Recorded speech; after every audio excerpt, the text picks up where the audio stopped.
Can a relationship with such a significant age gap ever be truly happy, especially when the other person is the same age as your own mother? This is the story of a young man who finds himself entangled with his friend's mother, a woman his mother's age. Where will their secret affair lead them? Let's find out. I tiptoed towards the bathroom. The thin metal door couldn't muffle the sound of the shower. My heart pounded in my chest, threatening to burst out.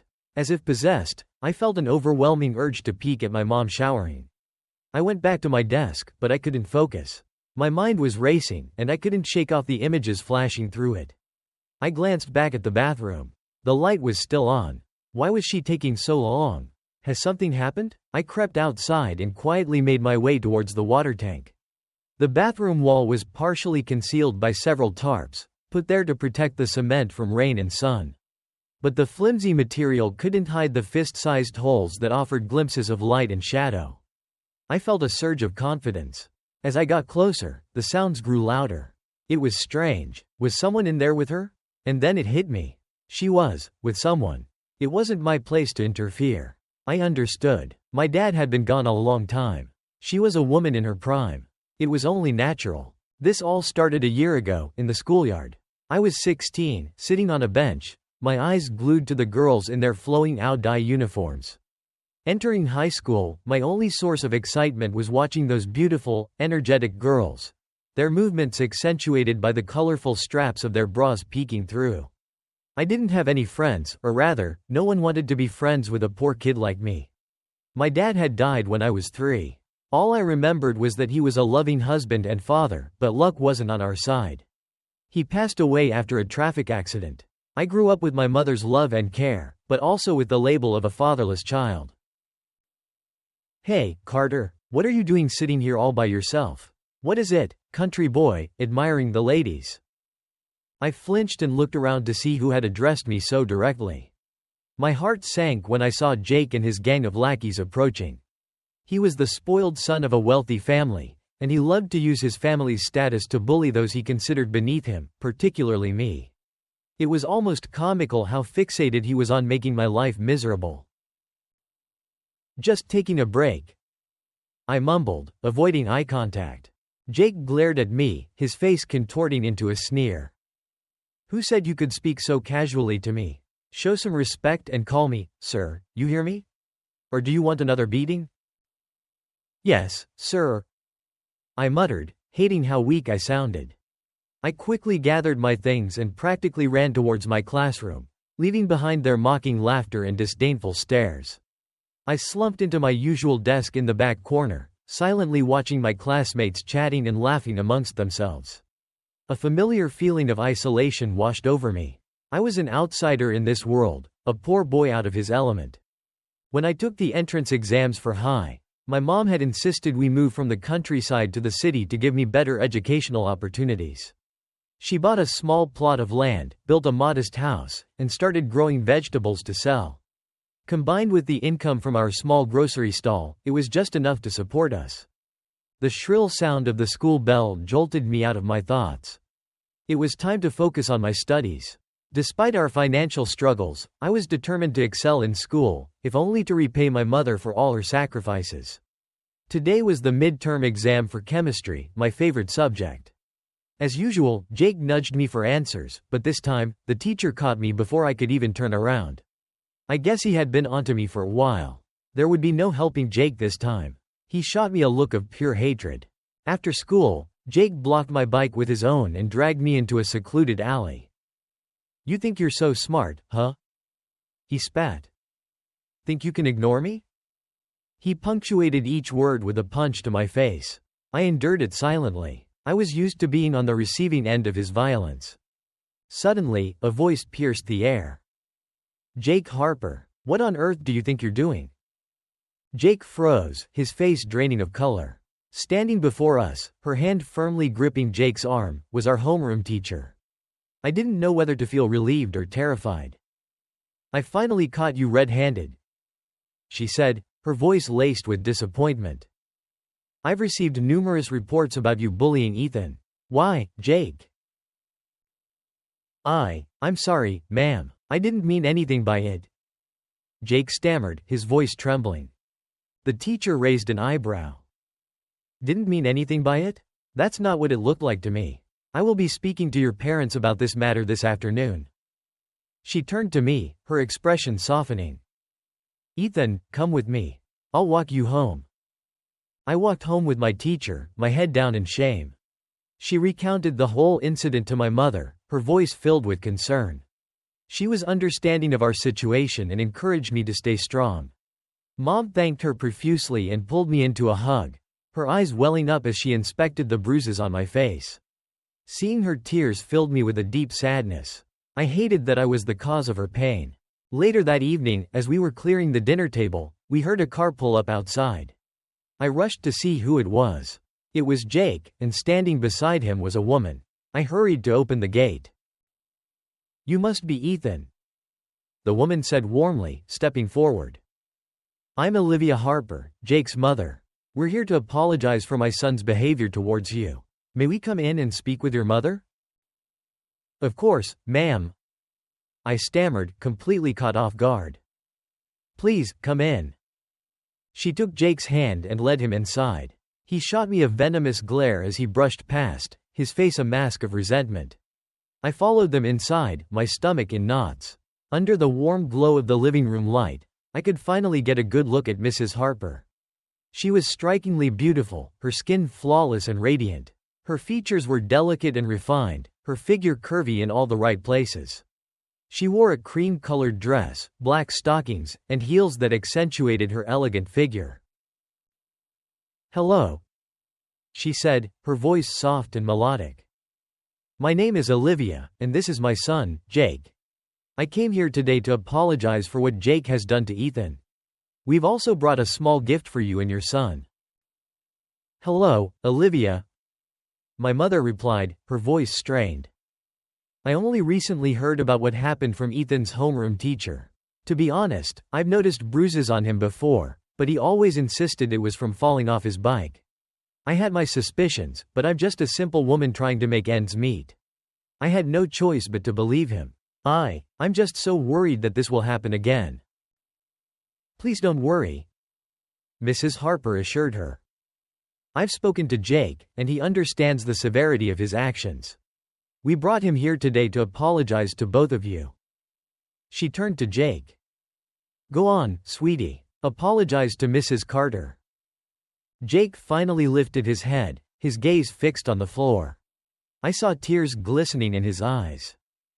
I'm sorry, he mumbled, his voice barely audible. Mrs. Harper nudged him gently.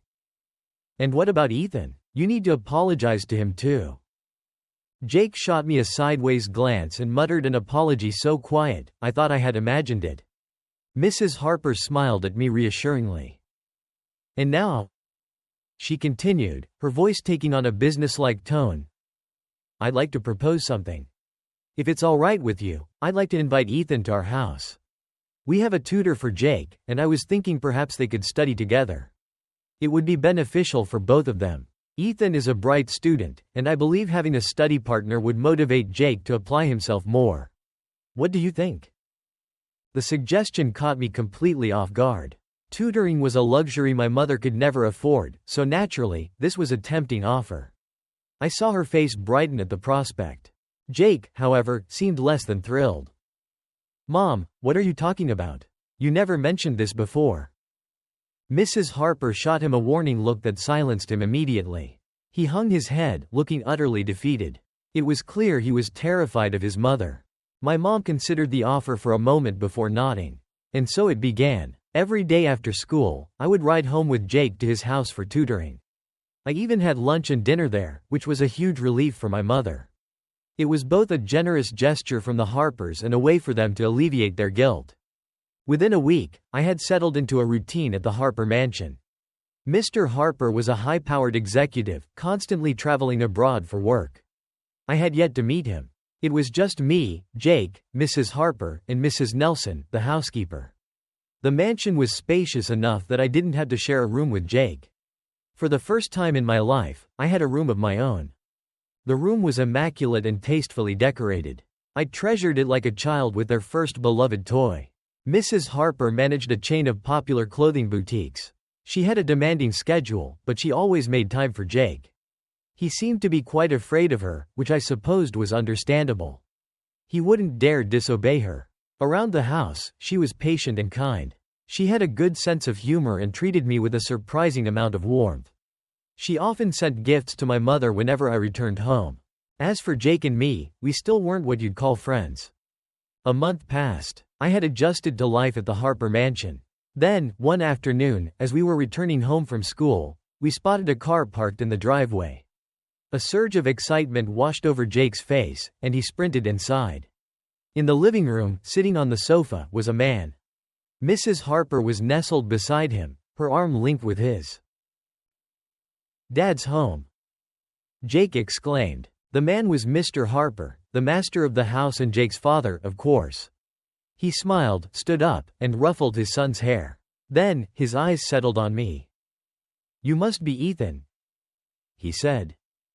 "I've heard a lot about you. I'm glad you're here studying with Jake. Please, make yourself at home." His gaze then shifted to Jake, his expression hardening slightly. "I was not pleased to hear about your recent behavior," he said sternly. "I expect you to learn from your mistakes and treat people with respect." He then cleared his throat and gestured towards the dining room. "Come now, let's have lunch." The tension in the air dissipated as we gathered around the table. I mostly listened as Mr. Harper shared stories from his travels and work. He had been to so many places and seemed to possess a vast knowledge on a wide range of subjects. I was utterly captivated. After lunch, I went up to my room to rest before the afternoon tutoring session. I was just drifting off when I was startled awake by Mrs. Nelson, the housekeeper. "Ethan," she said, "why don't you head downstairs for a bit? I need to tidy up your room." That was strange. She usually cleaned my room after I went back to my house for the day. "Okay, Mrs. Nelson," I mumbled, curiosity piqued. I decided to take a walk around the property. It was something I enjoyed doing in my downtime. The Harper mansion was an architectural marvel, a blend of European elegance and rustic charm. I strolled along the stone path that meandered through the garden. The intoxicating scent of orchids filled the air. Lost in my thoughts, I rounded a corner and stopped dead in my tracks. I couldn't believe my eyes. The window to Mr. and Mrs. Harper's bedroom, usually obscured by heavy curtains, was wide open. From where I stood, I had a clear view of their bed, and the two figures entangled beneath the sheets. It was Mr. Harper and Mrs. Harper, no doubt about it. I felt a surge of something, adrenaline? Curiosity? As I watched them, Mrs. Harper's figure was captivating. Stripped of her usual elegant attire, she was breathtaking. I quickly ducked behind a conveniently placed statue and found myself peering through the window. What was I doing? I knew I should look away, but I couldn't tear my gaze away. I had overheard my classmates whispering about Mr. and Mrs. Harper's arrangement, but now, seeing it with my own eyes. Suddenly, the curtains began to draw. I panicked, quickly retreating further into the shadows. Thankfully, they hadn't closed completely. Through the gap, I could make out muffled sounds, their bodies moving together, their kisses urgent and hungry. Mrs. Harper let out a soft moan, her eyes clenched shut, her lips forming silent words. It was clear they were both enjoying themselves. She opened her eyes, met her husband's gaze, and smiled, placing a soft kiss on his lips. I felt a stirring within me, a mixture of confusion and excitement. This was all so new to me. Then, I saw it. Mrs. Harper glanced towards the window, as if she had sensed my presence. I couldn't be sure if she had seen me, but panic flooded through me. I ducked down and practically ran back to the house. Back inside the house, my heart was still racing, pounding like a drum in my chest. I tried to calm down, to rationalize what I had just witnessed. Did she see me watching? I couldn't shake the feeling that she had definitely glanced towards the window. The thought filled me with a mixture of fear and something else I couldn't quite name. The rest of the day passed in a blur. I couldn't concentrate on anything. Images of Mrs. Harper, her flushed skin, her disheveled hair, kept flashing through my mind. She was so alluring. My mind wandered to forbidden places, places I both craved and feared. That evening, as I said goodbye to Mr. and Mrs. Harper, they both seemed cheerful and relaxed. Mrs. Harper didn't seem to suspect a thing. I felt a wave of relief wash over me. Later that night, I lay in bed, if you could even call it a bed. It was really just a large wooden plank my mother had salvaged from a neighbor's renovation, propped up on bricks and covered with a thin mat. But tonight, it felt like the most luxurious bed in the world as I replayed the day's events in my mind. I drifted off to sleep, my body buzzing with a foreign sensation, a desire I couldn't ignore. For the first time, I knew what it meant to take care of my own needs. Mr. Harper left for a business trip to China 3 days later. I arrived at the house that day to find him already gone. I have to admit, a part of me was disappointed. No more secret glimpses of Mrs. Harper. She moved through the house with her usual grace, but I couldn't help but steal glances at her, my throat tightening every time she brushed past, her perfume lingering in the air. To my relief, she continued to treat me with the same warmth and kindness as before. Maybe I was just being paranoid. Maybe she hadn't seen me that day. After lunch, I went up to my room to rest, as was my routine. I needed my afternoon nap to function properly during the tutoring sessions. I was just drifting off when I felt a hand on my arm. I opened my eyes with a start to find Mrs. Harper leaning over me. Her eyes were filled with something akin to amusement as she caught my startled expression. "Why so jumpy, Ethan?" she asked softly, her breath tickling my ear. "Mrs. Harper," I exclaimed, scrambling back against the headboard. My mind raced back to that afternoon, to the way I had been ogling her and her husband. She must have seen me. But why hadn't she said anything? I'm so sorry," I stammered. "I didn't mean to." "You enjoyed the show that much?" she purred, a knowing smirk playing on her lips. I'm so sorry, ma'am. It won't happen again, I swear." She chuckled softly. "So, you'd keep doing it if I hadn't said anything?" No, ma'am, I promise. I was just passing by." I trailed off, my face burning with shame. Mrs. Harper threw back her head and laughed, a melodic sound that revealed a set of perfectly straight, white teeth. "And what exactly did you see the other day?" she asked, her eyes twinkling with amusement. Nothing, ma'am. I didn't see anything at all," I stammered, my cheeks burning crimson. "I just happened to be passing by." She fixed me with a playful glare. "You're a terrible liar, Ethan." I knew I couldn't keep up the charade any longer. All right. I mumbled, defeated. I saw Mr. Harper kissing you." Before I could even process what was happening, Mrs. Harper's hand was on my thigh, her fingers gently tracing circles on my skin. This couldn't be happening. Mrs. Harper, the epitome of grace and elegance, was coming onto me? I had never been so shocked, and so incredibly aroused, in my life. The next few minutes were a blur of sensations, a crash course in pleasure I never knew existed. And then, just as quickly as it had started, it was over. I stared at her, speechless, my mind reeling. She studied me for a moment, a knowing smile playing on her lips as she took in my stunned expression. "Consider this your punishment for spying on me and my husband," she said, her voice husky. "And believe me, you have a lot more to atone for." With that, she got up and walked out of the room, leaving me in a state of utter bewilderment. I eventually snapped out of my daze and hastily gathered the evidence of our encounter, stuffing the crumpled sheets into a laundry basket. I couldn't let anyone find out about this, especially not Mrs. Nelson. I tiptoed down the hall and peeked into the kitchen. Thankfully, she was fast asleep in her room next door, her snores echoing softly down the hallway. Jake, as usual, was holed up in his own room. He rarely emerged except for meals and tutoring sessions. I had no idea what he did with his time. Mrs. Harper had retreated to her own room.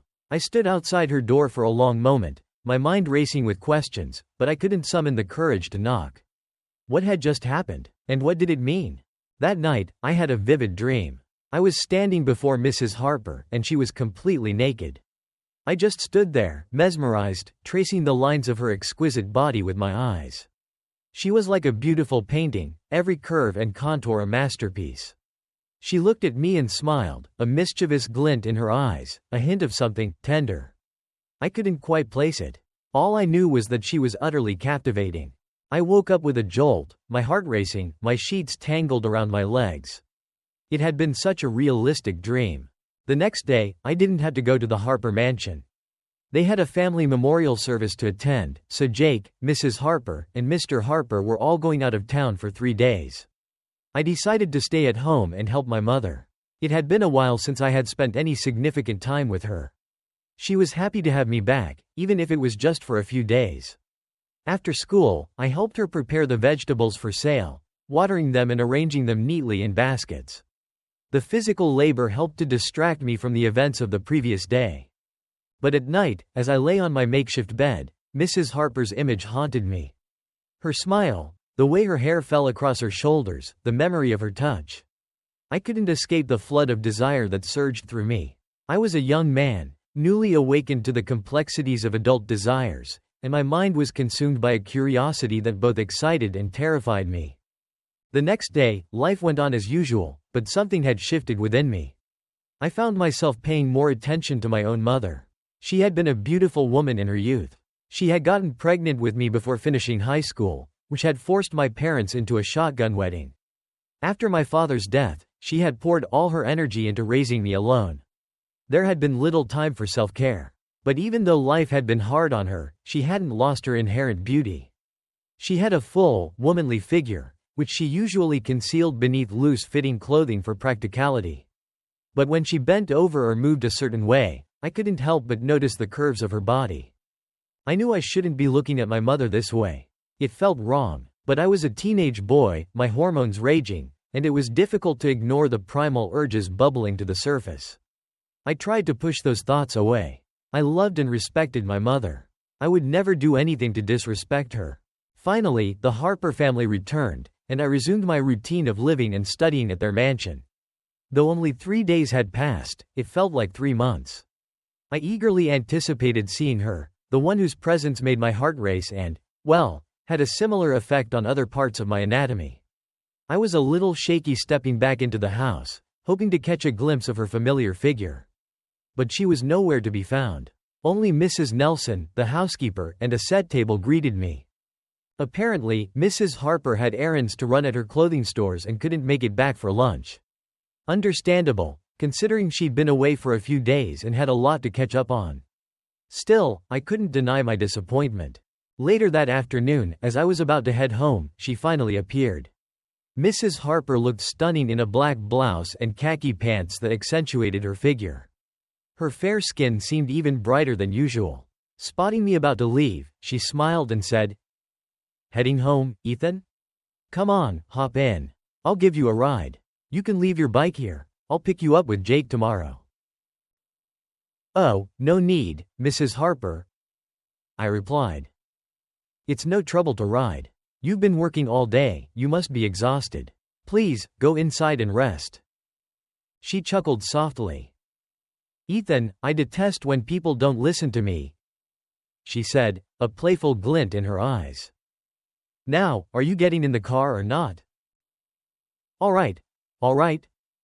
I conceded, feeling my cheeks flush. "If you insist."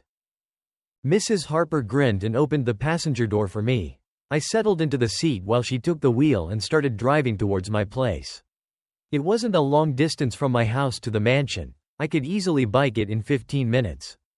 But today, our journey took a detour. Instead of taking the usual route, she drove us towards a newly developed area on the outskirts of Hilltop City. The roads were deserted, lined with half-finished construction projects. She pulled over near a small pedestrian bridge made entirely of glass. Without a word, she stepped out and started walking towards the bridge, stopping in the middle to stare into the distance. I followed, equally silent, unsure of what to say or do. We stood there for a while, the only sound was the distant hum of traffic. Her silence made me feel restless, but I couldn't bring myself to break it. After what felt like half an hour, as dusk began to settle, she finally spoke. "Let's go, Ethan. I'll drive you home." I was a little dazed but followed her back to the car. Instead of starting the engine right away, she sat there, seemingly lost in thought. A moment later, she turned to me, a curious look in her eyes. "Ethan," she began. Do you have a girlfriend? I was caught off guard by the question.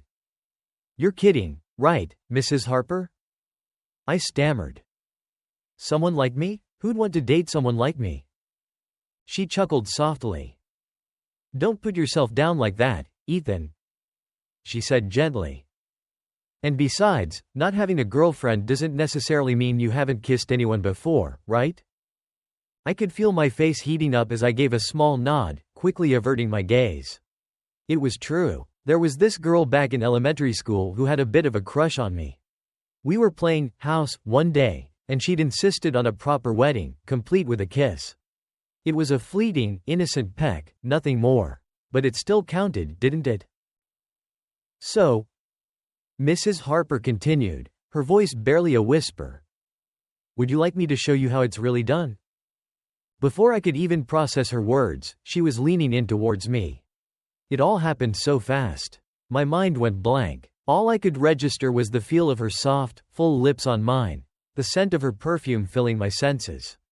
My heart pounded in my chest as I instinctively responded to her kiss. Mrs. Harper's grip on my arm tightened, her touch sending shivers down my spine.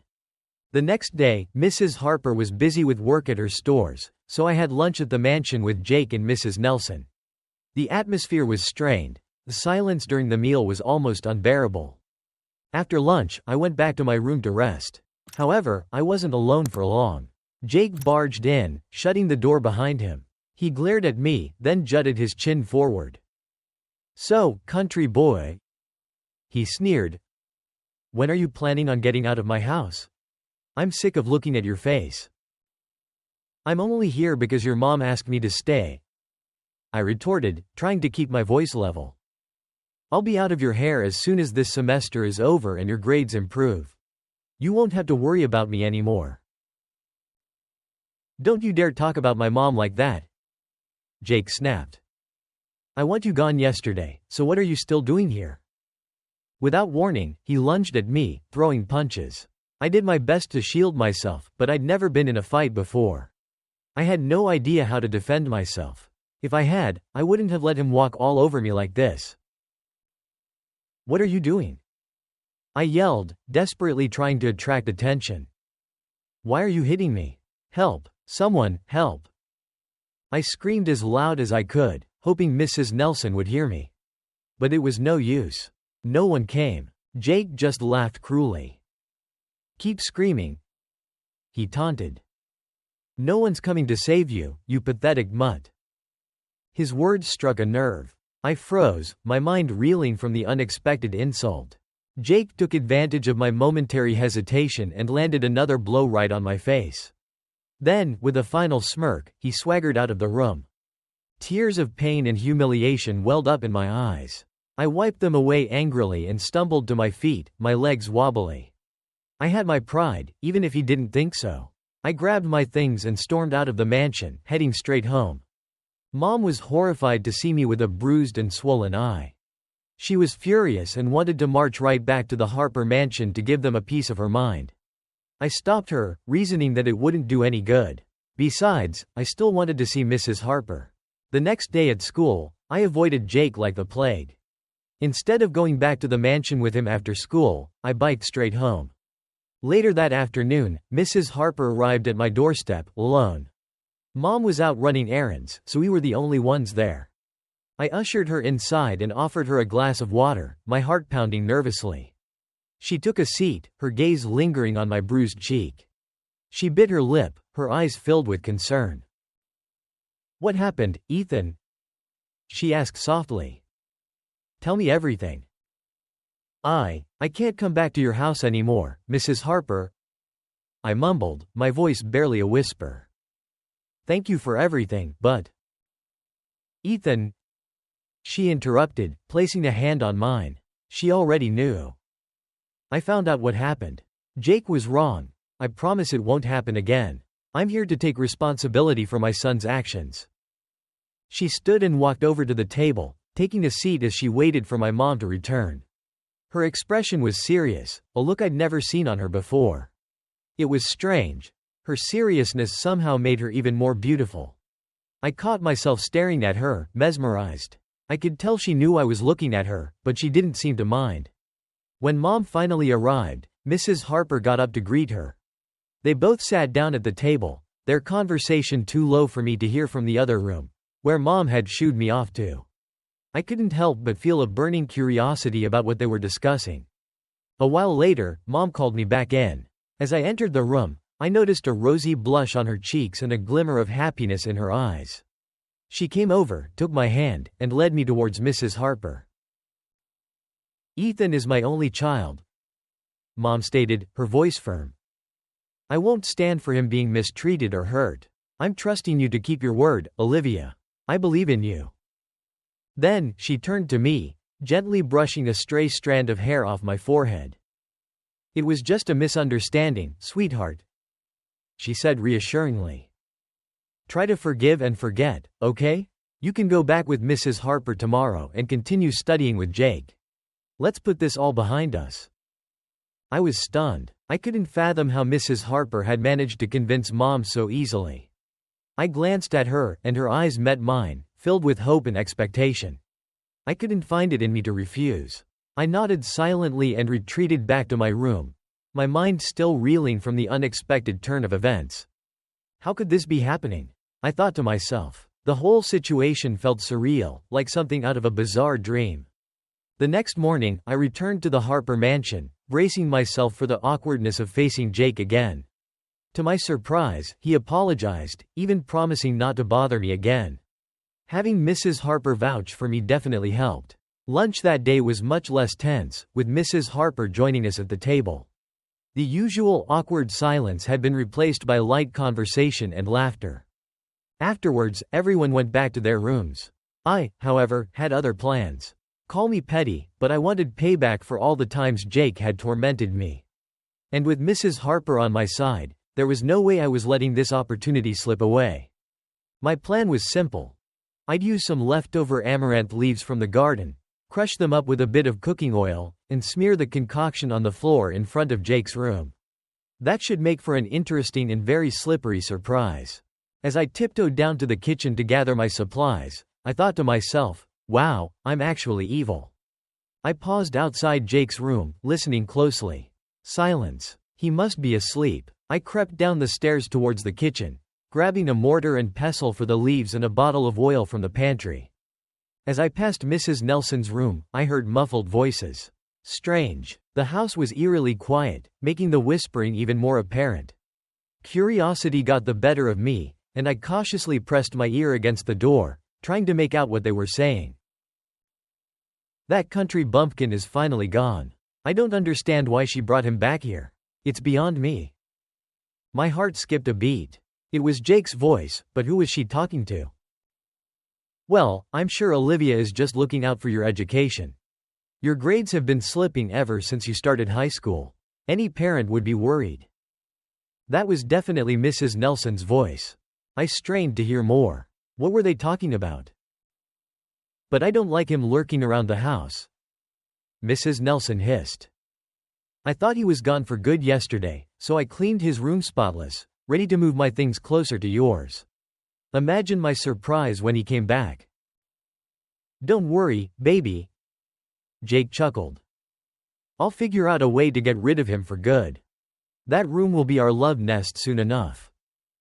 A brief pause, then a rustling sound. "Jake, hurry up. Every time Olivia stays here overnight, I get so frustrated. I don't know how much longer I can take it." "You haven't had enough yet?" Jake teased.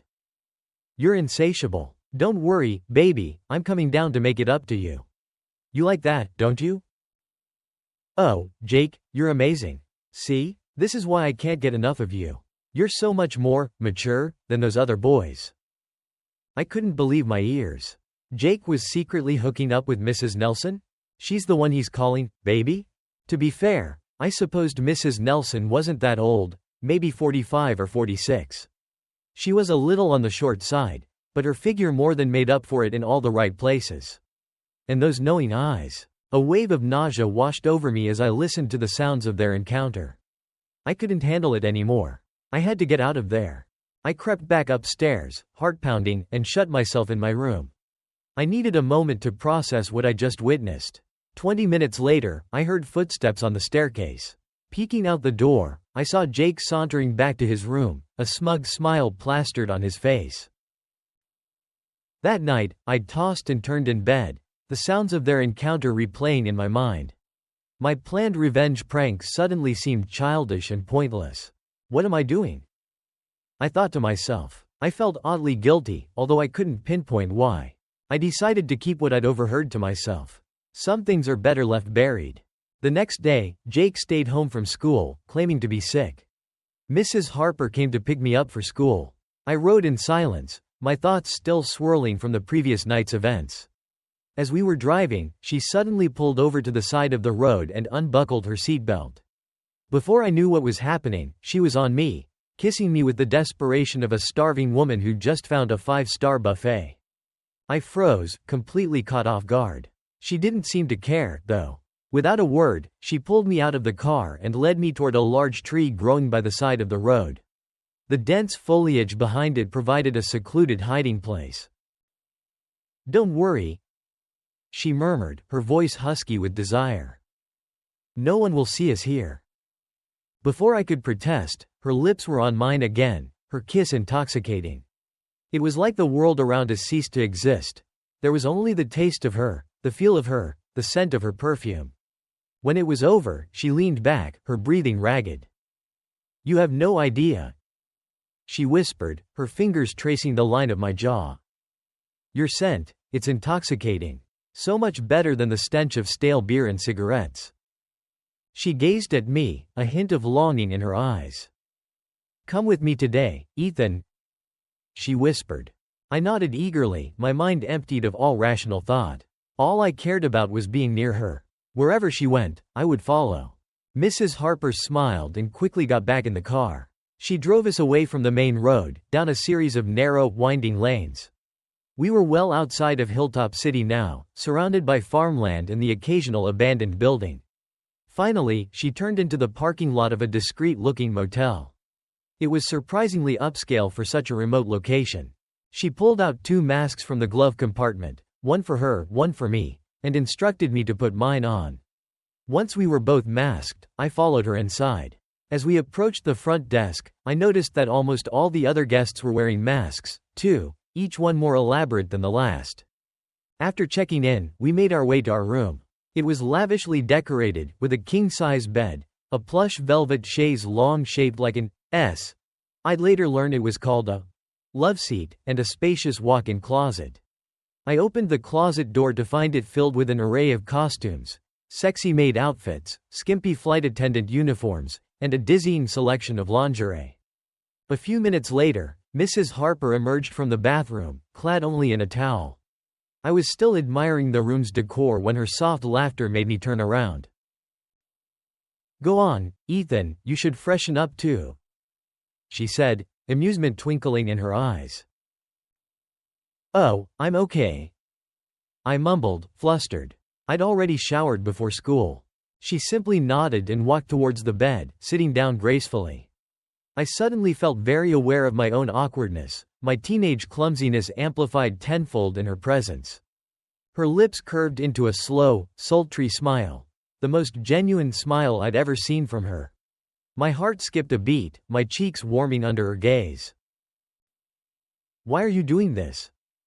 I blurted out, suddenly unsure how to act. "Why are you being so nice to me? I thought maybe you felt sorry for me because of Jake and everything, like you were trying to make up for it." Thinking back on it, she had been incredibly kind and attentive to me. More than just being polite, she seemed genuinely interested in me. She laughed softly. "Oh, Ethan, trusting your soul, aren't you?" she said, her voice thick with amusement. "You don't think I'm going to kidnap you and sell you off to a Chinese sweatshop, do you?" "You wouldn't," I exclaimed, my eyes widening in mock horror. "If you did, I'd miss my mom terribly." She threw back her head and laughed, a rich, throaty sound that made my stomach flutter. Then, her expression softened, and she grew quiet for a moment, as if choosing her next words carefully. "Ethan," she began, her gaze locking with mine.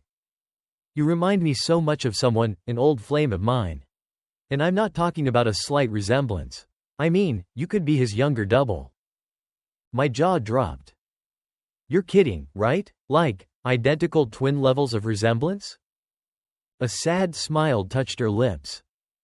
"Yes, Ethan. You have his eyes, his smile, everything.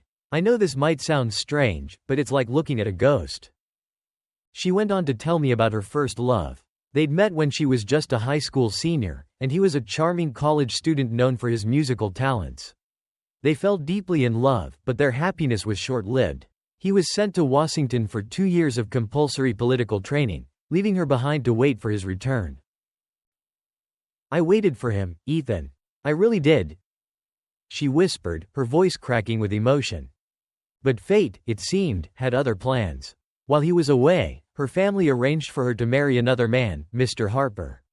She'd cried on her wedding day, her heart breaking as she walked down the aisle, hoping against hope that her true love would return and whisk her away. Ours was a marriage devoid of love, Ethan," she confessed, her voice barely audible. "Just a transaction of needs and wealth. I've been living a lie for the past 16 years. She paused, wiping away a stray tear. "And then, I met you. And for a moment, I dared to hope that maybe, just maybe, fate was giving me a second chance." Her gaze held mine, filled with a raw, vulnerable emotion I'd never witnessed before. "That's why, Ethan," she said, her voice low and urgent. "I can't let you go." The realization hit me like a ton of bricks. The man she was talking about, it had to be my father.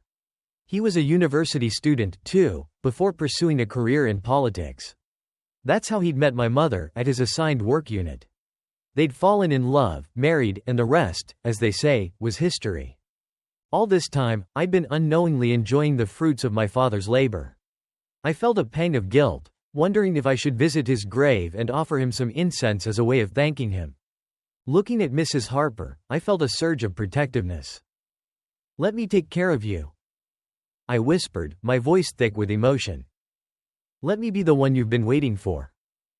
She didn't reply, only nodded silently, tears brimming in her eyes. I leaned in and kissed her, a slow, tender kiss that conveyed everything I couldn't put into words. I was determined to give her the happiness she'd been denied for so long. She responded with equal fervor, her passion igniting mine. The towel slipped from her body, revealing a breathtaking landscape before me, the promised land I had only dreamed of. It was impossible to resist. My first time happened just like that. Mrs. Harper was the woman who took my virginity. Afterwards, she confessed that it was the most fulfilling experience she'd had since her wedding night. Time seemed to stand still as we lay there, lost in the afterglow. "From now on, just call me Olivia," she murmured, her fingers tracing lazy circles on my chest. "And let's drop the formalities. I'm not that old, you know." She pinched my arm playfully, making me wince. "I know, Olivia," I chuckled, pulling her close and meeting her gaze. "I love you." Her eyes lit up, and she laughed, a delighted sound that warmed me to my core. "Oh, Ethan," she sighed contentedly. "There's something I need to tell you, something I'm not sure how you'll feel about." I already had a pretty good idea what she was going to say, but I played along. "What is it, Olivia?" "Well," she began hesitantly, "last night, as I was lying in bed, you know how it is when you're alone, how hard it is to fall asleep." "Yeah?" I said, encouraging her to continue. "I heard footsteps on the stairs," she said, her cheeks flushing. "I thought it might be a burglar, so I crept out to see who it was. When I got to the top of the stairs, I could hear, well, let's just say I heard Jake and Mrs. Nelson. And it got me thinking." She trailed off, biting her lip. I could tell she was embarrassed, but there was a mischievous glint in her eyes. It was like she was a giddy schoolgirl sharing a juicy secret with her best friend. "Jake, your son? He's sleeping with the housekeeper, a woman who's practically old enough to be his mother. And you're okay with that?" "Well, Ethan," Olivia retorted with a smirk, You just had sex with a woman your mother's age, so what's the big deal? I was speechless. Touché, Olivia. Touché. Besides, she added, a hint of sadness in her voice, it's better than him sneaking around with strangers and getting himself into trouble. I know Mrs. Nelson's situation. She's from our hometown, a neighbor of my in-laws. Her husband is an alcoholic gambler. She had to leave him and find work to support herself. She's had a hard life, Ethan. I don't judge her choices. Knowing that Olivia understood and accepted the situation somehow eased my own conscience. After all, I was hardly one to judge, considering my current predicament. Olivia leaned closer and whispered in my ear. So, what are we going to do next? Her suggestion sent a wave of heat through me, but I knew it was a bad idea. Don't tease me, Olivia. I groaned, pushing her away playfully. I'm still growing. I can't handle too much of that. Besides, I want us to, last. She laughed, her eyes sparkling with mischief. I'm just messing with you, Ethan, she said, giving me a quick peck on the cheek. I want this to last, too. 2 days later, Olivia had to return to her hometown for a family obligation. The thought of being apart from her made my skin crawl. I spent the next few days constantly checking my phone, hoping for a message from her. One evening, after dinner, I went out to the backyard and lay down on the bamboo cot under the star-filled sky. It was a sweltering summer night, the air thick and heavy. My mom was washing dishes at the well. My phone buzzed. Olivia had sent me a few pictures of herself at the beach and some other photos from her hotel room. She looked absolutely stunning, tanned, radiant, and utterly irresistible. We chatted for a bit, but then she had to go, saying some relatives had dropped by. As soon as we hung up, a familiar ache started to build within me. I needed release, but going out to the well was out of the question, and doing it alone felt wrong somehow. I got up and wandered towards the back of the house, hoping a few buckets of cold water would cool me down, both literally and figuratively. As I passed the bathroom, I noticed the light was on. Mom was taking a shower. The image of her full, curvy figure flashed in my mind.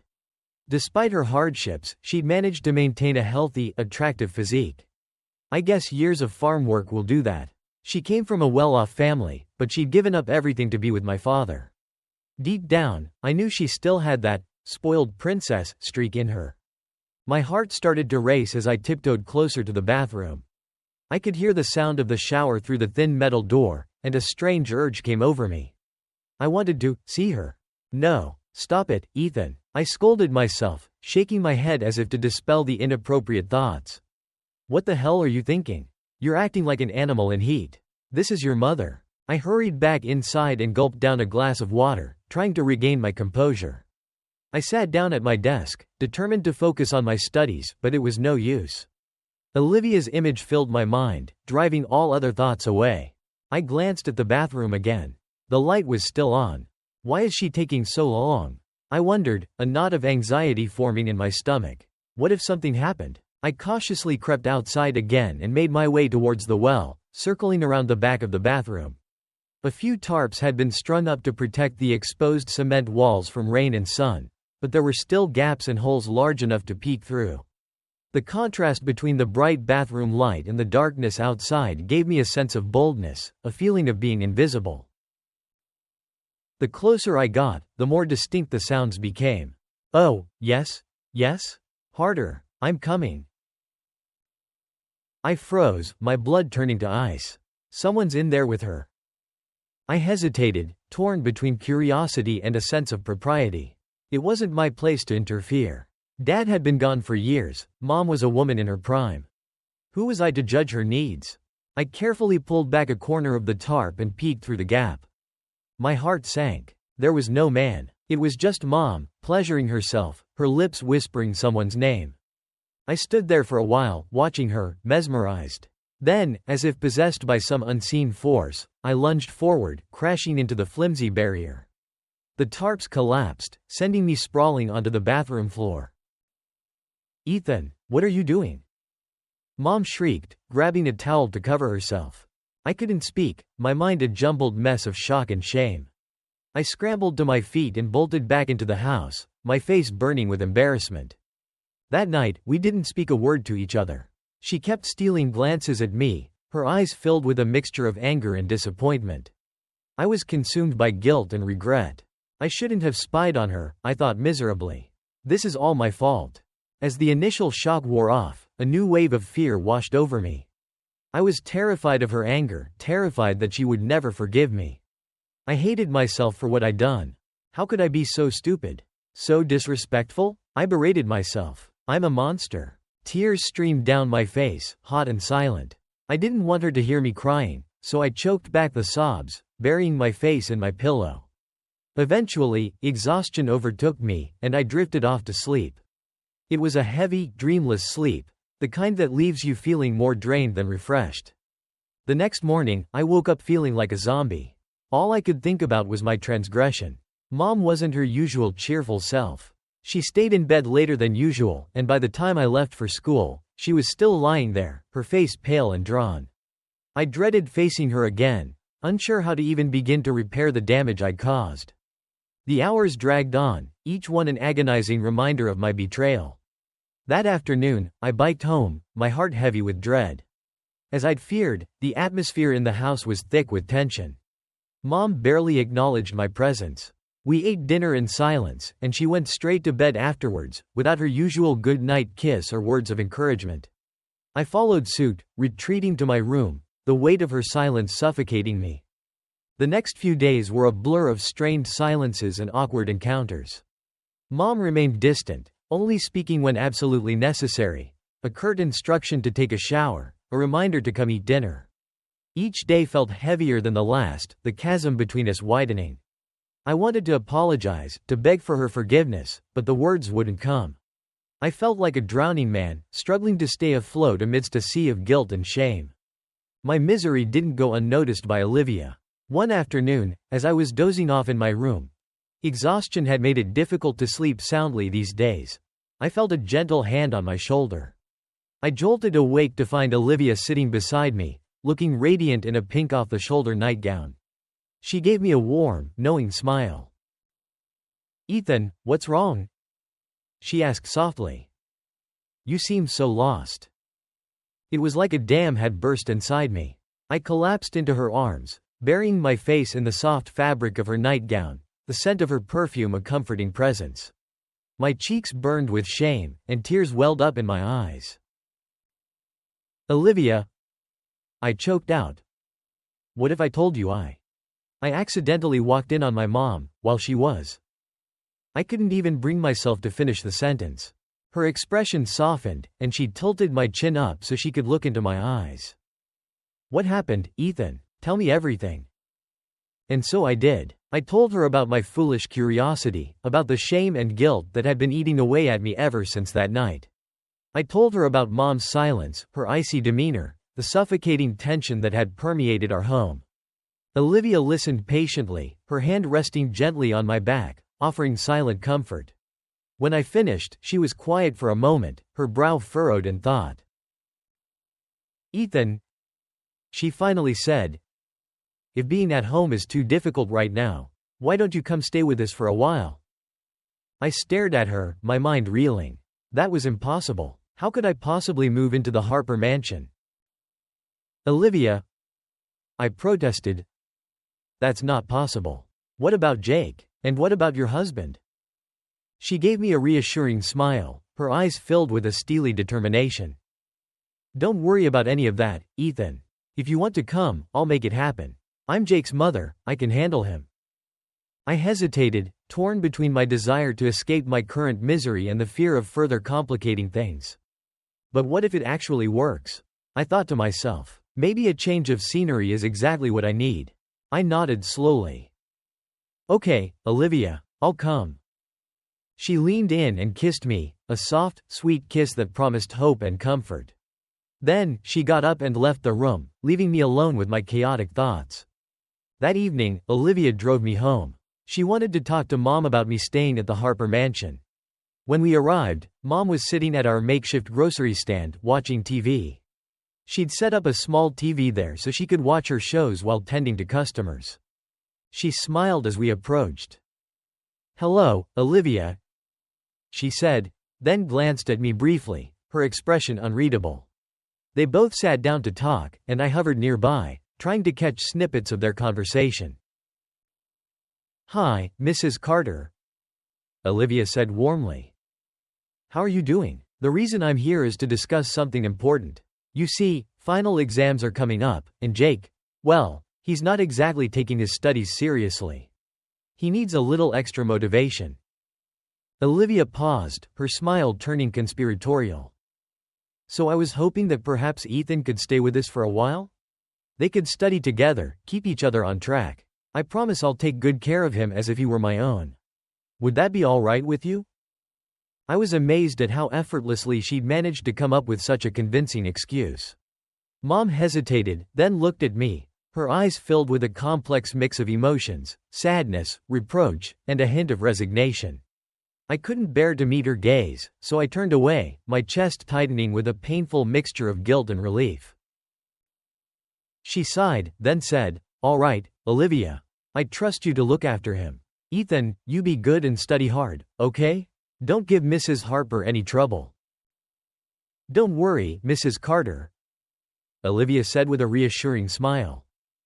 "He's in good hands. I'll come by tomorrow morning to pick him up. Ethan, you can use tonight to pack a few things and spend some time with your mom."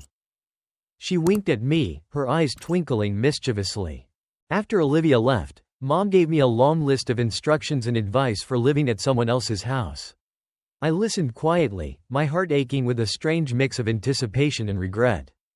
That night, as I was getting ready for bed, my phone buzzed with a message from Olivia. "Ethan, good news. I got Mr. Harper's approval for you to stay with us. He's actually quite happy about it. He thinks it'll be good for Jake to have a study buddy." Jake wasn't thrilled at first, but I convinced him by agreeing to let Mrs. Nelson move into your old room, and you can have hers. So, you can relax and come on over. I can't wait to see you. My heart leapt with joy. Olivia was amazing. I was still a little nervous, though. What am I getting myself into? I thought. Another message popped up. "What's with the hesitation, Mr. Scaredy Cat? What are you afraid of? Don't worry, I'll take good care of you. Besides, I have some fun surprises planned." Winking face. "Oh, I'm not scared," I thought to myself, a smirk spreading across my face. "I'm just worried you won't be able to handle me."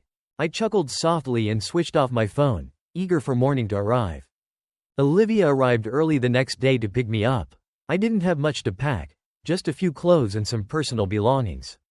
I said goodbye to Mom and climbed into the car. As we drove away, I glanced back to see her standing at the gate, her figure growing smaller and smaller in the distance. Instead of heading straight to the Harper mansion, Olivia took a detour. She pulled up in front of a large men's clothing store. "What are we doing here?" I asked, confused. She grinned, nodding towards me. "Time for a wardrobe upgrade, Ethan. You can't be seen at the mansion looking like you do now." We entered the store, and a sales associate immediately greeted us, leading us to the young men's section. It was a Sunday, so the store was bustling with customers. Even with the large staff, it was hard to keep up with the crowd. Olivia picked out a few outfits for me, then pointed me towards the fitting rooms. They were small but private, with a full-length mirror so you could see yourself from all angles. As I was trying on the first shirt, I heard a knock on the door.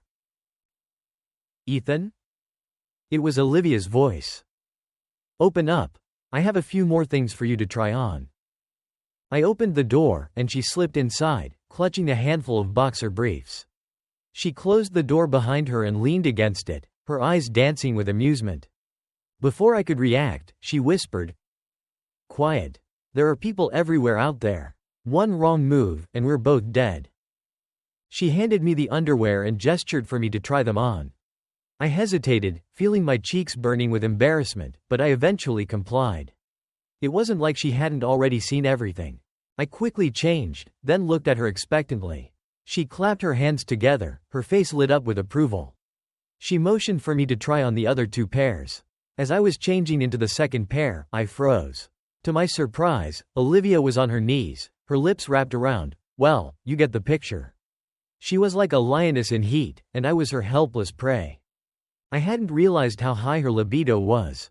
Apparently, even changing clothes was enough to set her off. I felt a wave of pleasure wash over me, intense and exhilarating. When she was done, Olivia stood up, her face flushed with satisfaction. After paying for our purchases, we headed back to the car. "Olivia," I asked cautiously as she started the engine, "wasn't that a little risky back there? What if someone had seen us?" She simply chuckled, a knowing glint in her eyes. "Consider it punishment for spying on your mother, Ethan," she teased. "Just be glad it wasn't anything worse. Trust me, you wouldn't want to find out what real punishment is." I gulped, deciding it was best not to argue. Back at the mansion, I unpacked my belongings in Mrs. Nelson's old room. She'd apparently moved into my former room the previous night. I had to admit, it was a pretty sweet setup. A cozy 12-square-meter space with a comfortable bed and a wooden wardrobe. Olivia promised to have a desk brought in later that afternoon. "Let me know if you need anything else, Ethan," she said. "Just ask, and I'll make sure you have it." I couldn't have been happier. Over the next few weeks, I settled into a routine at the mansion. Mr. Harper was a social butterfly, constantly hosting parties or meeting up with friends for drinks. He had connections everywhere, it seemed, and his friends came from all walks of life. Olivia handled most of the household affairs, and I learned that Mrs. Nelson was essentially Mr. Harper's informant, keeping him updated on everything that went on in the house. Olivia had warned me to be discreet about our relationship, especially since Jake seemed to have calmed down considerably since his father's return. But I suspected his truce with Mrs. Nelson wouldn't last long. I kept a watchful eye on them, waiting for an opportunity to catch them in the act. And my patience was rewarded. One afternoon, after school, I was about to sneak up to Jake's room when I saw Mrs. Nelson heading towards the stairs. My heart skipped a beat, and I quickly ducked into the downstairs bathroom, waiting until the coast was clear. I stayed there for what felt like an eternity, listening intently. Finally, I heard the front door open and close. Must be Mrs. Nelson leaving to start dinner, I thought to myself. I was about to make my escape when I heard her voice, breathless and urgent. "Jake, no. Stop it. What if someone sees us?" "Relax, baby." Jake's voice chuckled. "My parents are out. They won't be back until late. Ethan's probably gone out with his friends. I looked everywhere for him, but he's nowhere to be found. It's just you and me." "But Jake, Come on, baby. You know you want this. I've been thinking about you all day." "But Jake, please, what if we make too much noise?" I cautiously crept towards the wall separating the kitchen from the bathroom, pressing my ear against it. I could hear Jake's muffled grunts and Mrs. Nelson's soft moans. I had to admit, even at her age, Mrs. Nelson was still attractive. Her figure was surprisingly curvy, and those tight shorts she was wearing, let's just say they left very little to the imagination. No wonder Jake was hooked. "Oh, Jake, please, take me to your room? I can't wait any longer," she moaned. All right, let's go." Jake chuckled. I listened as they hurried up the stairs, then quickly took care of my own needs before following them, eager to see what the lovebirds were up to. Inside, the lovers were still lost in their passionate embrace. Suddenly, Olivia pulled me back towards the plank connecting the balconies. Before I could protest, she tugged me down, forcing me to crouch beside her. I had no idea what was going on, but I trusted her implicitly. At that moment, Mrs. Nelson's door flew open, and the two lovebirds emerged onto the balcony. "Jake, please." Mrs. Nelson pleaded, her voice a husky whisper. "I can't wait any longer. Take me now. You've been teasing me all night." A familiar sound, the unmistakable rhythm of passion, filled the night air. I held my breath, my heart pounding in my chest. If Olivia hadn't pulled me down in time, we would have been caught red-handed. I shot her a grateful look, and she responded with a knowing smile, her eyes twinkling with mischief. She grabbed my hand and pulled me back inside, leading me towards the stairs. As we reached the landing, she paused, turning to face me, her cheeks flushed and her breath coming in short gasps. "Ethan," she whispered, her voice thick with desire. "I can't take it anymore. It's all your fault, making me watch them like that. Now, you have to make it up to me." Olivia, we can't. Not here. I protested, my voice cracking with a mixture of fear and excitement. Of course, we can't do it here, silly. She giggled, her fingers tracing a playful line down my chest. That would ruin all the fun. And with that, she led me towards her room, the sounds of Jake and Mrs. Nelson's passionate encounter echoing behind us. That night, in the stillness of Olivia's room, we reached new heights of intimacy. Downstairs, Mr. Harper slept peacefully, oblivious to his wife's betrayal. I looked at Olivia, her body flushed and glowing, and felt a surge of gratitude for this unexpected twist of fate. Later, as I lay in bed, drifting off to sleep, I couldn't help but smile. It had been a night I wouldn't soon forget. I woke up the next morning feeling refreshed and optimistic. 2 weeks flew by. Olivia and I tried to keep our distance around the house, careful not to arouse suspicion. I'd also stopped spying on Jake and Mrs. Nelson. To be honest, I was starting to miss my mom. I wondered if she was still angry with me. That weekend, I asked Olivia and Mr. Harper if I could go home for a day to visit Mom. They agreed, so I biked back to the Carter residence. The familiar sight of our little house filled me with a bittersweet longing. Everything looked the same, yet everything felt different. It was like an invisible wall had sprung up between Mom and me, preventing us from returning to our easy, comfortable dynamic. I sighed and stepped inside. Mom was watching TV. When she saw me, a genuine smile lit up her face. "Ethan, you're home. It's been so long." "Yeah, I've been busy studying for exams," I mumbled, my cheeks warming with a mixture of guilt and affection. "I thought I'd come see you for the day, but I'll head back to the Harpers tomorrow." She nodded, her smile fading slightly. We chatted for a while about what I'd been up to at the mansion, and I did my best to reassure her that everything was fine. She seemed genuinely happy to see me, and for a brief moment, the tension that had been simmering between us dissipated. It felt good to laugh with her again, to hear her familiar teasing remarks. That night, I slept soundly in my own bed, my dreams filled with images of sun-drenched beaches and sparkling turquoise waters. The next day, at lunch, I thought Mom had forgotten about the bathroom incident. We were having a pleasant conversation when she suddenly fell silent, a wistful expression clouding her features. She opened her mouth as if to say something, then closed it again, her gaze fixed on some distant point beyond the kitchen wall. I knew she was thinking about that night, about what I'd witnessed. And for the first time, I realized that she deserved to be happy, too. Even if it was a late-in-life kind of happiness, a companion to share her days with, someone to ease the loneliness that I knew she carried deep inside. I would support her wholeheartedly. "Mom," I began hesitantly, my voice cracking with emotion. "I'm so sorry about the other night. It was an accident, I swear. And I hope you can find someone special to share your life with.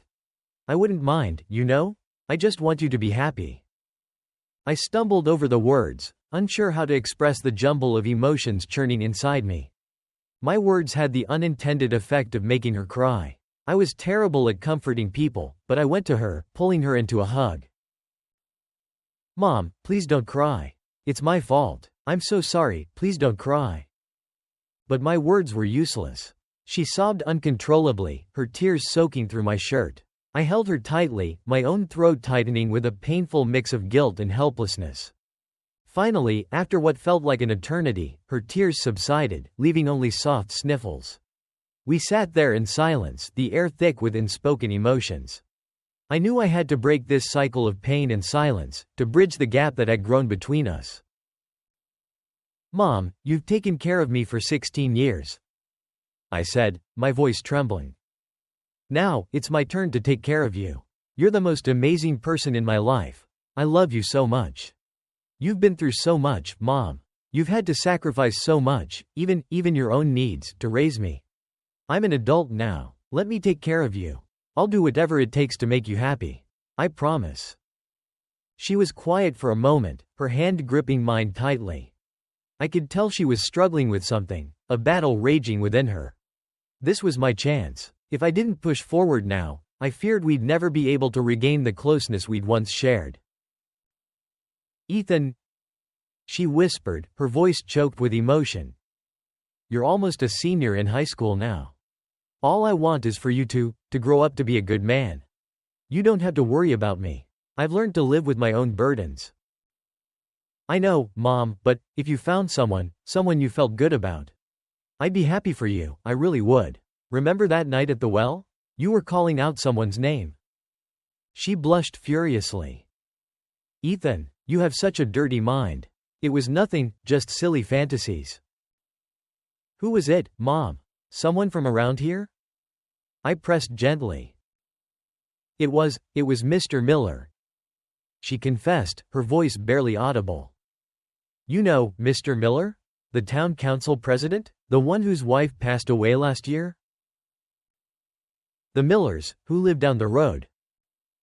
Yes, he'd come over to visit a few times, and that night, the night at the well, he was supposed to be. She trailed off, her cheeks burning with embarrassment. The pieces of the puzzle suddenly clicked into place. That evening, as I was walking back from a neighbor's house with some onions for dinner, I'd seen a motorcycle parked by the fence near our well. I'd assumed it belonged to someone out hunting frogs or something, so I didn't pay much attention. It must have been Mr. Miller's bike. He was probably hiding in the bushes, waiting for Mom. And when I came out to spy on her, he must have panicked and run off. Poor Mom, left to finish the job herself. Now, it all made sense. The next morning, I woke to the warm glow of sunlight streaming through my bedroom window. I felt rested and energized after a night of deep, peaceful sleep. It was a beautiful day, filled with the promise of new beginnings. I stepped outside, and the familiar sight of our home filled me with a sense of contentment. The grocery stand was set up as usual, and Mom was busy helping a customer. I could hear another voice coming from inside the house, a man's voice. Mom seemed to be enjoying the conversation, her laughter carrying on the gentle breeze. She was wearing a casual outfit today, a simple pink blouse that highlighted her fair skin, and her face was radiant, her lips curved into a warm, inviting smile. As I walked into the yard, I noticed Mr. Miller sitting at the kitchen table, chatting with Mom. Ethan, you're back. He greeted me with a cheerful grin. Look how much you've grown. What grade are you in now? He's a senior this year, Thomas. Mom replied, her eyes sparkling with affection. Ethan, go wash up. She instructed me. We'll be right with you. I nodded and headed towards my room. It felt good to be back home, even if it was only for a day. I'd been gone for just a week, but I'd missed the familiar sights and sounds, the comforting routine. Or maybe I just missed Mom. After washing up, I joined Mom and Mr. Miller in the kitchen. He was looking at Mom with an adoring smile, and I noticed a faint blush creeping up her cheeks. Thomas, not now. She chided him gently. It's broad daylight. What if someone sees us? She turned to me and patted the seat beside her. Ethan, come sit down. Tell me all about school. I settled into the chair, and Mom started peppering me with questions about my classes and life at the mansion. I told her everything, even about how Jake and I were finally getting along. She seemed relieved and happy for me. Later that morning, Mom and Mr. Miller went to the market to buy some extra groceries for lunch. I stayed behind to watch the store and help with some chores around the house. Mom made all my favorite dishes for lunch, and she seemed genuinely happy, her laughter filling the small kitchen. Mr. Miller, too, seemed to be enjoying himself, his eyes twinkling with amusement. After lunch, I excused myself, saying I was going to visit a friend. I wanted to give them some privacy. It was heartwarming to see them rekindle their old romance, to witness their shared joy. That evening, I returned to the Harper mansion and threw myself into my studies, determined to ace my upcoming final exams. Final exams were a breeze for me, they were no different from any other test. For Jake, however, it was a completely different story. He approached finals week like a man facing his execution. It was understandable, considering he'd barely cracked a book all semester. So, in addition to my own studies, I ended up becoming Jake's unofficial tutor. Olivia had asked me to help him, and I couldn't say no. Besides, I didn't want to feel like a freeloader at the Harper mansion. I tutored Jake diligently, and to his credit, he put in a genuine effort. As we studied together, the distance between us slowly began to shrink. The animosity and resentment faded, replaced by a tentative friendship. We started joking around, playing basketball together after school, and even celebrating our victories with high fives and backslaps. The final exams came and went, and as expected, I did well. But the real surprise was Jake's improvement. His scores had gone up significantly, and Olivia was ecstatic. I could see the gratitude in her eyes as she looked at me. I just smiled and shrugged it off. No big deal, I thought. Just helping out a friend. To celebrate our success, Olivia decided to treat us to a weekend trip to the beach. I was thrilled, but I couldn't help but worry about Mom. Being away from her for so long would be hard on both of us. Olivia, as if reading my mind, offered to invite Mom and Mr. Miller to join us. I was overjoyed when Mom agreed. On the day of the trip, Olivia hired a driver to pick us up. The driver stopped by the Carter residence first, then swung by the town council office to pick up Mr. Miller. We all piled into the spacious SUV, me, Mom, Olivia, Jake, Mrs. Nelson, and Mr. Miller. I had a feeling this beach trip was going to be interesting. As the car pulled away from the curb, Olivia caught me grinning and shot me a playful glare. She pinched my arm, hard, and I winced, biting back a yelp. Her eyes twinkled with mischief as she relished my silent pain. The SUV sped out of Hilltop City, heading down the highway towards the coast. It was my first time venturing out of the province, and I gazed out the window eagerly, watching as houses and fields blurred past. The open road stretched before us, promising adventure and new experiences. After a while, the scenery started to get repetitive, and I turned my attention to Olivia. She was dozing lightly in the seat beside me, her head resting against the window. She looked beautiful today in a simple outfit, a tight-fitting t-shirt and tailored pants that accentuated her curves. I glanced around, making sure no one was watching, then leaned over and brushed a soft kiss against her lips. Olivia's eyes fluttered open, and her cheeks flushed with a mixture of surprise and embarrassment. But she didn't pull away. Just wait until we get to the hotel, I thought to myself, my heart pounding with anticipation. I'm going to make sure you forget all about being tired. In the back seat, Mom and Mr. Miller were engaged in their own silent conversation, their faces flushed and their eyes sparkling with unspoken desires. I grinned and winked at Mr. Miller, who winked back conspiratorially. Mom swatted him on the arm playfully, but I could see the smile tugging at the corners of her lips. 3 hours later, we arrived at our destination, a beautiful resort town nestled along a pristine stretch of coastline. Olivia had booked rooms in advance, one for Mom and Mr. Miller, one for Jake and Mrs. Nelson, and one for us. After a quick lunch, we all headed to our respective rooms to rest up before our afternoon at the beach. As soon as the door clicked shut behind us, Olivia turned to me, her eyes widening playfully. "Ethan, what was that back there? You scared me half to death. You're like a starving wolf," she exclaimed, her laughter echoing through the room. I couldn't help myself, I murmured, my voice husky with desire. "You look so irresistible today, and you smell so good.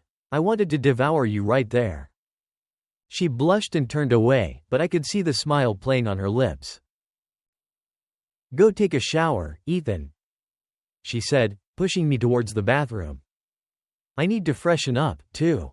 You're making me all hot and bothered." "I just showered before we left," I protested. "Well, shower again," she insisted. "I'll be out in a minute." "Can I join you?" I asked hopefully. She didn't answer, only raised an eyebrow suggestively and disappeared into the bathroom. I followed her, pushing the door open before she had a chance to close it. I watched as she stepped under the stream of water, the droplets cascading down her smooth, porcelain skin. Her curves, accentuated by the clinging fabric of her wet t-shirt, were a siren call, beckoning me closer. She leaned in and kissed me, her lips soft and yielding. Her eyes, filled with gratitude and desire, met mine, and for a moment, the world outside ceased to exist. There was only the two of us, lost in the heat of the moment. She turned away, trying to hide the blush that crept up her cheeks, but I could see the smile playing on her lips. Olivia was happy, and that made me happy. Despite our undeniable chemistry, I knew there was still one major obstacle standing in our way: Olivia's husband. They might not have been in love, but they'd built a life together over the past 17 years. It was a reality I couldn't ignore. If I hadn't come along, she probably would have continued living in that loveless marriage, resigned to a life of quiet desperation. But my resemblance to her first love, and, by extension, to my father, had awakened something within her, a longing for a happiness she'd thought was lost forever. She'd thrown caution to the wind, giving me her heart and her body with a reckless abandon that both thrilled and terrified me. I knew that deep down, she struggled with the morality of our relationship. Social conventions and traditional values were a powerful force, and she couldn't bring herself to leave her husband, even though their marriage was a sham. She felt a sense of duty, a loyalty born of shared history and social expectations. And while she reveled in our stolen moments of passion, I sensed a deep sadness within her, a longing for a love that society deemed forbidden. We spent the rest of the afternoon tangled in each other's arms, lost in a world of our own making. We finally emerged from our love nest when a knock on the door announced that it was time to head to the beach. The beach was packed with people, a writhing mass of sunbathers, swimmers, and vendors. It was hard to tell where the sand ended and the sea began. The air was alive with the sounds of laughter, splashing waves, and the cries of excited children. I watched as families frolicked in the surf, their colorful swimsuits a vibrant contrast to the azure water. My gaze was drawn to Olivia and Mom, both looking radiant in their beach attire. Olivia was wearing a stunning purple bikini that showcased her flawless skin and toned physique. Mom had opted for a more modest one-piece, but she looked equally beautiful, her smile as bright as the sun reflecting off the waves. Mom and Mrs. Nelson stayed behind to watch our belongings while Jake, Olivia, and I plunged into the cool, refreshing water. I splashed around playfully, enjoying the sensation of the waves lapping against my skin. I tried to swim, but I wasn't very good at it, and ended up swallowing more seawater than I cared to admit. Olivia swam over to me, her laughter echoing across the water each time I went under. "Having fun, Ethan?" she teased, her eyes twinkling with amusement as I sputtered and coughed, my stomach full of salt water. "I'm drowning," I gasped, wiping the water from my eyes. "Oh, you'll survive," she chuckled, pulling me close. "So, enjoying yourself, my love? Because I'm already looking forward to tonight." With that, she swam away, her sleek, tanned body disappearing into the turquoise depths. I watched her go, my heart swelling with a strange mixture of longing and contentment. That evening, after dinner, my phone buzzed with a message from Olivia. I hurried downstairs to the hotel lobby and found her waiting for me by the entrance. She was wearing a long, flowing dress that reached her ankles, her hair cascading over her shoulders like a silken waterfall. She smiled, her eyes sparkling with mischief, and took my hand, leading me towards the beach. "Olivia," I whispered, my heart pounding with a mixture of excitement and apprehension. "Are you sure about this? What if your husband sees us? What if someone else sees us?" "Don't worry, Ethan," she replied, her voice a soothing whisper. "Everything will be fine." As we stepped onto the beach, my curiosity reached its peak. I glanced at her, wondering what she was planning. Olivia seemed to sense my questioning gaze and chuckled softly. "Come on, Ethan, let's take a walk," she said, her voice laced with a playful challenge. I fell into step beside her, the soft sand cushioning our footsteps.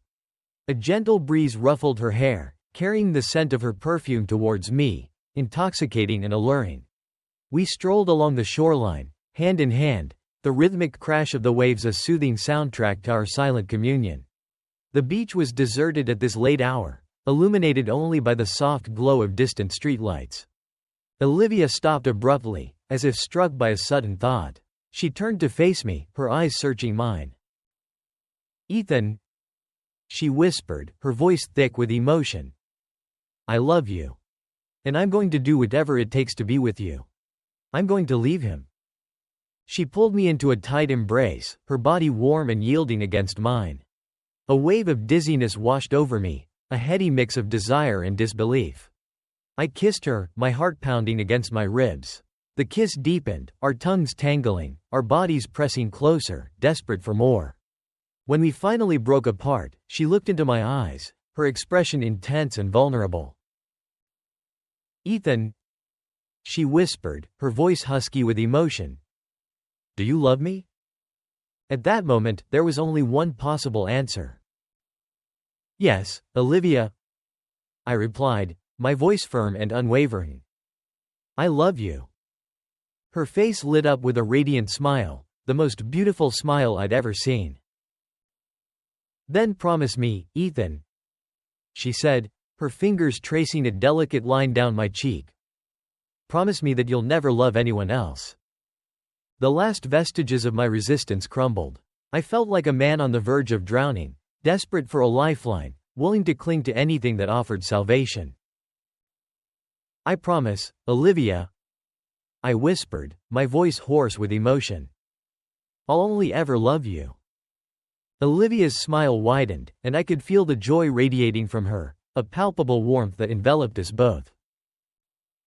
I love you too, Ethan, she murmured, pulling me close for another kiss, a kiss that sealed our unspoken pact, a kiss that promised a future filled with stolen moments and forbidden desires. And so, our love affair was out in the open, despite the 16-year age gap between us. We made love right there on the beach, under the vast expanse of the night sky, the rhythmic crash of the waves a symphony to our passion. But our blissful bubble was suddenly burst by a rustling sound nearby, followed by muffled giggles. We both froze, our hearts leaping into our throats.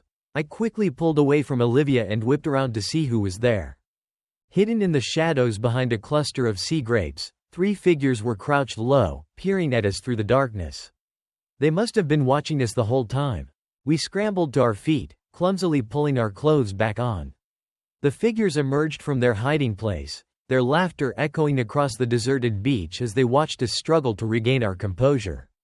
I grabbed Olivia's hand, she seemed frozen in shock, and pulled her away from the prying eyes, our cheeks burning with shame. Back in our hotel room, the door safely locked behind us, the embers of our interrupted passion rekindled. The abrupt interruption had only heightened our desire, leaving us both aching for more. Olivia, especially, seemed on edge, her body trembling slightly, her face flushed and her eyes glazed with a mixture of lust and frustration. Ethan, she whispered, her voice husky and pleading. Please. I need you. I can't wait any longer. At that moment, she looked less like the elegant, sophisticated woman I knew and more like a desperate housewife, eager to please her husband, her heart overflowing with a raw, unbridled passion. The plan for the day was to explore the sights and sounds of this popular coastal city. Mom and I were both excited to be on vacation. It had been a long time since we'd had a chance to travel. For me, it was especially thrilling to experience the beauty and diversity of our country firsthand. The breathtaking scenery, Olivia's undeniable charm, and Mom's newfound happiness filled me with a sense of joy and contentment. While Olivia and I were enjoying our stolen moments of bliss, Jake and Mrs. Nelson were busy creating their own brand of chaos in another room. Despite the age difference, and Mrs. Nelson's, shall we say, mature physique, they seemed to fit together perfectly. I guess Jake's youthful vigor compensated for any, discrepancies. Truth be told, I suspected Mrs. Nelson wouldn't be able to live without Jake's attentions. Before coming to work for the Harpers, she'd fallen deep into debt due to her gambling addiction. Her husband and children couldn't cope with her reckless behavior and eventually left her. She'd tried to turn her life around, even attempting to use her assets to earn money, but her age and, let's just say, limited clientele, made it an unsustainable venture. Desperate and alone, she'd turned to housekeeping as a last resort. A longtime friend had recommended her for the position at the Harper mansion. But old habits die hard. She'd soon found herself in debt again, this time to a local loan shark. When the debt collectors came knocking, threatening to break her fingers if she didn't pay up, she confided in Jake, desperate for help. Jake, at that time, was a naive, inexperienced teenager, completely clueless about the ways of women. Mrs. Nelson, however, was a master manipulator, a seasoned expert in the art of seduction. She'd started dropping hints, wearing revealing outfits around the house, short skirts with no underwear, plunging necklines that showcased her ample cleavage. She'd even bend over provocatively while cleaning, making sure Jake got a good view of her attributes. Jake, who'd only ever seen women in movies, was completely overwhelmed by Mrs. Nelson's blatant advances. One night, while his parents were away, fueled by a combination of teenage hormones and a late-night movie marathon, he'd snuck into her room. Mrs. Nelson had found the solution to both her financial woes and her insatiable desires.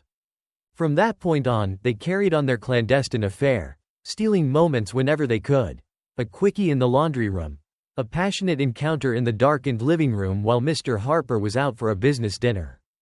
Jake, like a child with a new toy, was eager to explore and experiment. Mrs. Nelson, with her years of experience, was happy to guide him, teaching him all the tricks of the trade. He'd tried to find other women, hoping to experience something different, but he always came back to Mrs. Nelson. No one else could satisfy him the way she could. As afternoon descended, the setting sun cast a golden glow across the water, transforming the beach into a scene of breathtaking beauty. The air was soft and warm, the gentle breeze carrying the scent of salt and seaweed. We walked hand in hand along the shore, the rhythmic crash of the waves a soothing backdrop to our quiet conversation. "This has been the best vacation ever," Olivia murmured, her eyes sparkling with happiness. "Everything is perfect." She turned to me, her gaze filled with warmth and affection. I could feel the sincerity in her eyes, the depth of her emotions.